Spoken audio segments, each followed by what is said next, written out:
स्वागत करते हैं आपका हिस्ट्री वर्ड में। आज हम पढ़ने जा रहे हैं क्लास 8 का हिस्ट्री का थर्ड चैप्टर। नाम है उसका ruling the country side.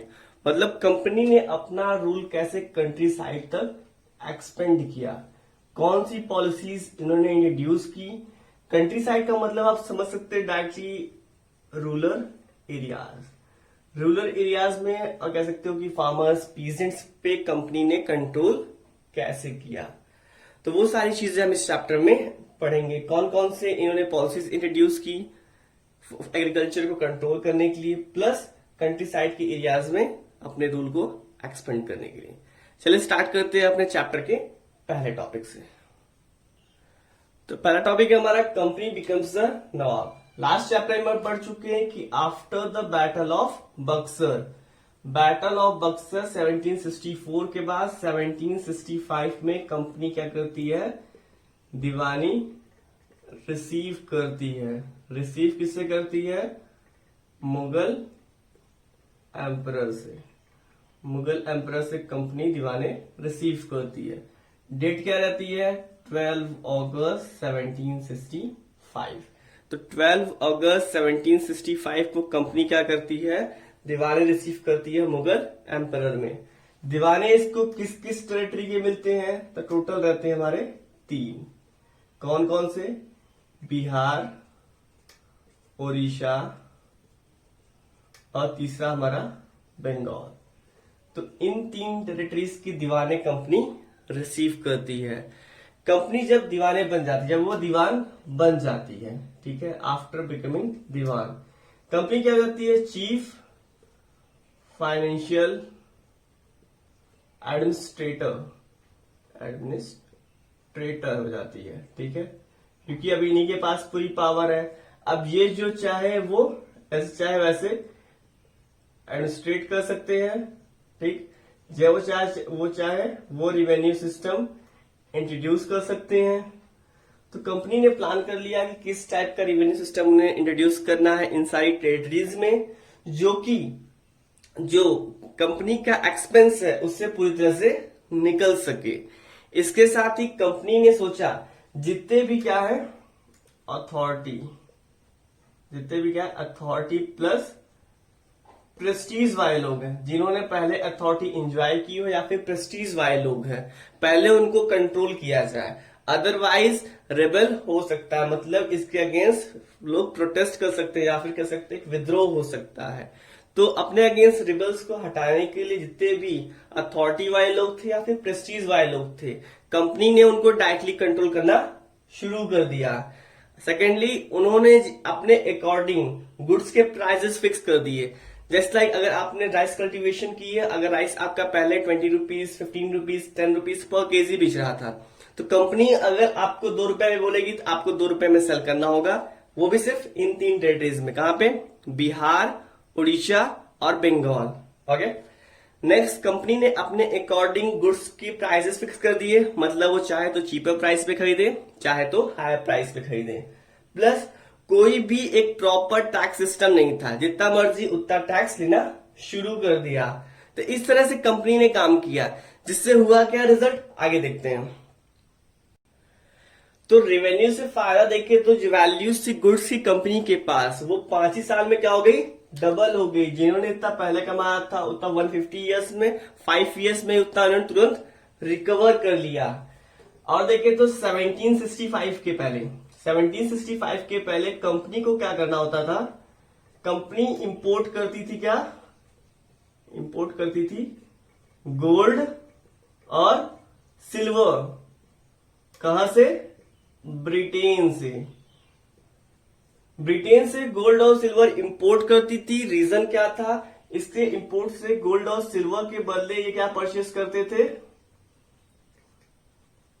Silk, cotton और ये कह सकते हैं जो भी हमारे यहाँ स्पाइसेस अवेलेबल थे।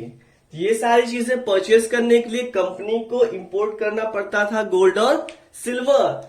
पर जब इनको क्या मिल गया, दीवाने मिलते ही क्या हो गया, अब इनके पास क्या आ रहा है, टैक्सेस। जब इनके पास टैक्सेस आ रहा है तो उसी टैक्स से ही ये अपने गुड्स को परचेस कर सकते हैं, सेकेंड, अपनी आर्मी को बढ़ा सकते हैं और कंपनी के कह सकते हो रूल को भी एक्सपेंड कर सकते हैं। तो दीवानी मिलने के बाद कंपनी को 1765 के बाद से सिल्वर और गोल्ड इंपोर्ट करने की जरूरत ही नहीं पड़ी ब्रिटेन से, क्योंकि टैक्सेस इतने ज्यादा अमाउंट में ये कलेक्ट करते थे, प्लस जो गुड्स अवेलेबल थे उड़ीसा, बिहार और बंगाल जैसे टेरिटरीज में, उनको भी ये चीपर प्राइस पे परचेस करते थे, जिसकी वजह से उसको हाईली प्राइस पे बेचते थे। ये यूरोपियन मार्केट में इनका प्रॉफिट ऑलरेडी डबल से ट्रिपल हो जाता था। सेकेंडली, टैक्सेस तो वसूल कर ही रहे हैं, टैक्सेस भी आ रहे हैं, प्रोडक्ट को हाई प्राइस पे बेच रहे हैं यूरोपियन मार्केट में, तो इनका कह सकते हो दोनों तरफ से ही फायदा था। इसीलिए इन्हें गोल्ड और सिल्वर ब्रॉड करने की जरूरत नहीं पड़ी, ना तो इंपोर्ट करने की। डायरेक्टली जो भी टैक्सेस इंडिया में मिलते थे उसी से ये अपना काम कर लेते थे।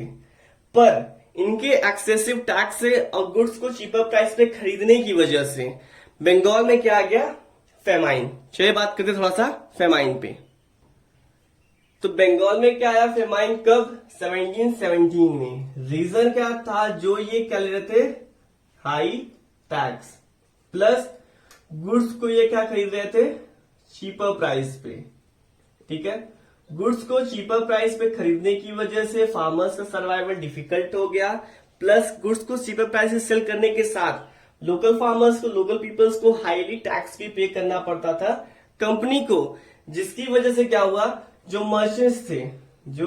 मर्चेंट्स और आर्टिशंस थे, अब मर्चेंट्स और आर्टिशंस को अगर अपने गुड्स को चीपर प्राइस पे सेल करना होगा तो इनका क्या होगा? प्रॉफिट तो होगा नहीं, लॉस ही लॉस होगा।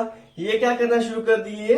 माइग्रेट करना शुरू कर दिए। ठीक है, माइग्रेट मतलब कि ये बंगाल छोड़ के बाकी टेरिटरीज में जाना चाहते थे।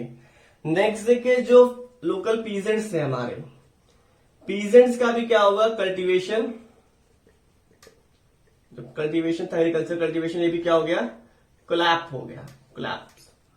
कोलैप्स क्यों हो गया? क्योंकि अगर आप हाईली टैक्सेस की डिमांड करते हो, फार्मर्स के पास पैसे तो है नहीं, वो मनी लेंडर से उधार लेगा, मनी लेंडर से उधार लेके इनको टैक्सेस पे करते थे, और जो भी प्रोडक्शन होती थी गुड्स को वो चीपर प्राइस पे खरीद लेते थे, तो कभी वो अपना टैक्स वापस ही नहीं कर पाता था। जो भी वो कह सकते उधार लेके आता था मनी लेंडर से, वो उसको वापस रिटर्न ही नहीं कर पाता था, जिसकी वजह से उसकी जो लैंड्स थी वो मनी लेंडर्स और जमींदार के पास चली जाती थी, और उसे कह सकते एग्रीकल्चर कल्टीवेशन पूरी तरह से बर्बाद हो जाता था और टैक्सेस वो नहीं पे कर पाता था। एक डाटा के अकॉर्डिंग 1717 के फेमाइन में बंगाल में लगभग कितने लोग मरे? 10 मिलियन पीपल। ये कहां चले गए? मर गए सब के सब। अगर इसका देखें तो टोटल ये क्या था? 1/3 पॉपुलेशन ऑफ बंगाल। उस समय अगर देखेंगे बंगाल की 1/3 पॉपुलेशन थी, ये टोटल 10 मिलियन। अगर हिंदी में देखें तो 1 करोड़ लोगों की डेथ हो गई फेमाइन की वजह से। तब ब्रिटिशर्स को लगा अब हमें फोकस करना होगा एग्रीकल्चर इंप्रूवमेंट में, अदरवाइज जो हमें टैक्सेस मिल रहे थे वो पूरी तरह से बंद हो जाएंगे और हमें अपने एक्सपेंस को बियर खुद ही करना पड़ेगा। इसलिए उन्होंने क्या किया? एग्रीकल्चर पे फोकस करना शुरू किया। चले देखते हैं कैसे उन्होंने फोकस किया, क्या पॉलिसी उन्होंने इंट्रोड्यूस की। तो कंट्री के डिफरेंट पार्ट्स में इन्होंने डिफरेंट पॉलिसीज इंट्रोड्यूस की। बंगाल में इंट्रोड्यूस किया इन्होंने परमानेंट सेटलमेंट। ठीक है, महलवारी इन्होंने इंट्रोड्यूस किया नॉर्थ वेस्ट प्रोविंसेस में। नॉर्थ वेस्ट कहां से? बंगाल के नॉर्थ वेस्ट प्रोविंसेस में, मेनली यूपी और you can say that Bihar portion में। रेतवाड़ी सेटलमेंट जो यूज हुआ वो कहां पे इंट्रोड्यूस हुआ? वो हुआ सदर्न पार्ट में। चलिए अब देखते हैं इनके बारे में कि परमानेंट सेटलमेंट क्या था, महलवारी क्या था, रेतवाड़ी क्या था। तो पहला हमारा है परमानेंट। पहला पॉइंट देखते हैं हम परमानेंट सेटलमेंट में। तो जितने भी लोकल राजास थे या फिर तालुकदार्स, उनको जमींदार बना दिया गया। क्या करने के लिए? उन्हें अपनी लैंड्स को रेंट पे देना होता था लोकल पीजेंट्स को, जिससे कि वो उस पर रेंट वसूल सके, और उस रेंट वसूलने के बाद उन्हें रेवेन्यूज पे किसको करने होते थे? कंपनी ऑफिशियल्स को। सेकेंड, परमानेंट सेटलमेंट में जो लैंड रेवेन्यू था वो परमानेंटली फिक्स था, मतलब कि ये फ्यूचर में रिवाइज नहीं किया जाएगा। फोर्थ, जमींदार को इनकरेज किया गया कि वो कुछ अपने जो प्रॉफिट मनी है उसका कुछ पार्ट क्या है अपनी लैंड्स पे लगाएं, जो कि हम लैंड की क्वालिटी को इम्प्रूव कर सकें। एंड लास्ट, परमानेंट सेटलमेंट को इंट्रोड्यूस किसने किया? इसको इंट्रोड्यूस किया था चार्ल्स कॉर्नवालिस ने 1793 में। कहां पे? बंगाल में। ठीक, ये हो गया हमारा परमानेंट सेटलमेंट। परमानेंट सेटलमेंट में कुछ प्रॉब्लम्स भी थी, चलिए देखते हैं कौन सी प्रॉब्लम थी। तो प्रॉब्लम्स देखते हैं। परमानेंट सेटलमेंट के साथ पहली प्रॉब्लम क्या थी कि जो जमींदार को हाई रेवेन्यू पे करना पड़ता था, तो जमींदार हाई रेवेन्यू पे करने में कह सकते हो कि पे नहीं कर पाते थे, और जो भी जमींदार अपनी रेवेन्यू को पे नहीं कर पाते थे उनकी जमींदारी चली जाती थी। फिर उनकी जमींदारी को ब्रिटिशर्स क्या करते थे? ऑक्शंस के थ्रू सेल करते थे। ठीक, नेक्स्ट पॉइंट अगर देखें तो जमींदार क्या थे, हमने पहला पॉइंट उसमें देखा था परमानेंट सेटलमेंट में कि जमींदार को इनकरेज किया जा रहा था कि आप कुछ पैसे इन्वेस्ट करिए लैंड की क्वालिटी को इम्प्रूव करने के लिए। पर हम क्या देखते हैं कि जमींदार अपने पैसे इन्वेस्ट करने के लिए रेडी नहीं थे। तो जमींदार मतलब कि पैसे इन्वेस्ट ही नहीं कर रहे थे कि लैंड की क्वालिटी को इम्प्रूव किया जा सके। नेक्स्ट देखते हैं 19th सेंचुरी के फर्स्ट डिकेड में क्या हुआ कि सडनली जो मार्केट के प्राइसेस थे गुड्स के वो इंक्रीज कर गए। पर इंक्रीज करने से प्रॉफिट किसका हुआ? सिर्फ जमींदार को। कंपनी को क्यों नहीं हुआ? क्योंकि जो रेवेन्यू था वो तो फिक्स था। अब प्राइसेस कितना भी बढ़े फायदा किसको होता? सिर्फ जमींदार को। फोर्थ देखिए प्रॉब्लम, तो पीजेंट्स को भी प्रॉब्लम थी जो कि उन्हें हाई रेंट पे करना पड़ता था और उनकी लैंड पे कोई सिक्योरिटी भी नहीं थी। ये सारी थी प्रॉब्लम्स हमारी परमानेंट सेटलमेंट के साथ। अगले वीडियो में बात करेंगे हम महलवारी और रेतवारी को लेके।